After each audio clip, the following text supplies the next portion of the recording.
Le seul qui peut sauver la France aujourd'hui, c'est moi. Hanouna peut-il être le Zelensky français? La véritable accélération, elle a eu lieu avec la fermeture de C8. Depuis cet épisode, il joue sur sa posture de victime du système. Une posture qui lui attire forcément la sympathie de gens qui se sentent eux-mêmes victimes de ce système. C'est une stratégie d'ailleurs très employée par un certain Elon Musk et qu'on appelle la victimisation paradoxale. C'est faire croire qu'on est très petit alors qu'on est très très gros. Parce que s'il y en a bien un qui n'est pas une victime du système, c'est bien Cyril Hanouna. Pourquoi ne se lancerait-il pas? Pourquoi ne pas capitaliser sur cette influence pour transformer l'essai? Parce que le passage du statut de figure médiatique à celui de leader politique, c'est une marche beaucoup plus haute qu'il n'y paraît, et sur ce point, le cas Éric Zemmour est un excellent contre-exemple. Zemmour, avant de se lancer, c'était un gourou de la droite dure, un éditorialiste omniprésent, une figure qui imposait l'agenda du débat public, et sur le plan de l'influence, il était intouchable.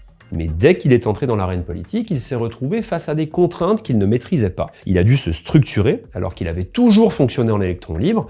Il a dû composer avec des alliés, avec des adversaires, alors que sa posture était jusque-là celle d'un sniper solitaire. Et enfin, il a dû défendre un programme, et non plus seulement critiquer les autres. Et c'est là que son image a commencé à s'effriter.